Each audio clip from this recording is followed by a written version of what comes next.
Hey everyone, please allow me to introduce myself. My name is Joseph M. Lodangco from the Philippines. I'd like to thank to the event organizer and committee for the opportunity to present my research paper entitled The Status of River Returnees in the Municipality of Casiguran, Sorsogon, a case study. Biography. I completed my Bachelor of Science in Criminology from Naga College Foundation, Naga City in 1997. And also earned Master of Science in Criminal Justice with Criminology from Bicol College and Daraga Albay in 2021.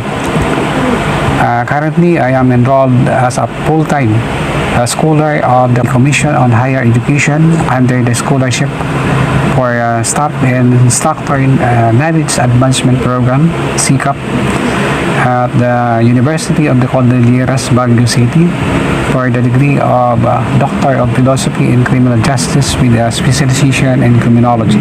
The abstract of this study, existence of insurgency in the Philippines has lasted 5 decades, and it is one of the world's longest running armed conflict.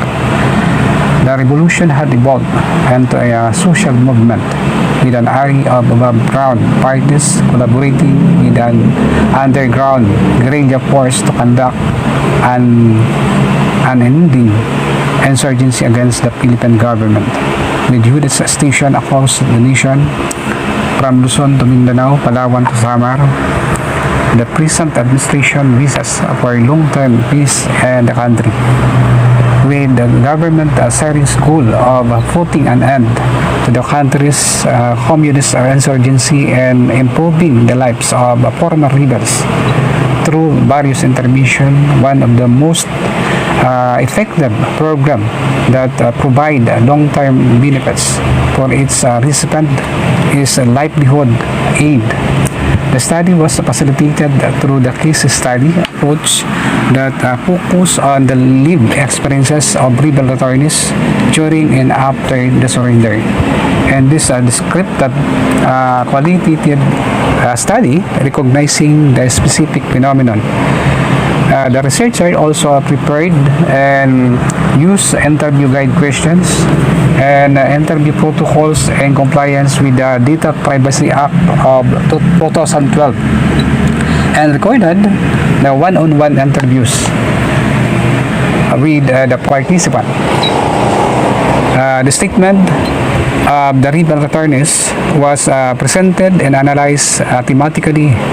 A survey their life indicated how many tough experience they had in the mountains, and they did not want to go back to remember the problems they had, despite the fact that they are currently experiencing problems and the transition phase following the surrender. They think they have really a chance in their lives, in contrast to before. The study concludes that the constant role of the government to assist the former rebels and overcoming the problems they have now encountered as a result of the surrender, particularly in looking for jobs and also ensuring their safety from the threat posed by their former companions. As the statement of the problem, this study generally aimed to look into the lives and experiences of rebel returnees, specifically to answer the following questions. First, what are the lived experiences of the former rebels during and after the surrender? Second, what are the challenges encountered during the process of surrendering? As to the method, in this study, the qualitative research method was used, specifically the case study approach, and also seek the approval from the graduate school dean to conduct the interview. Interview guide was prepared, open-ended questions, follows the Data Privacy Act, and then response given by the participants was recorded. collection and evaluations of responses. And then the last one, interpretations of responses. Next is the discussion and result. Majority of the research participants encounter difficulties in the mountains and that lead them to surrender or others for personal reasons or family. Likewise, they worried for their safety because some of them remain in the areas where they lived before, and also they encounter problems when it comes to the processing of their ICEBTS. Lastly, employment problems because the majority of them are unemployed. Next is the thematic result. Team 1 experiencing difficulties and sleeping like a sleeping chicken.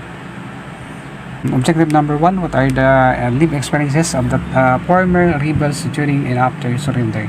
Team 2, uncertainty for your personal security after the surrender. Objective number 1, what are the lived experiences of the former rebels after the surrender? Team 3, difficulties in searching for jobs and long processing for the ICEBTS. Objective number 2, what are the challenges encountered during the process of surrendering?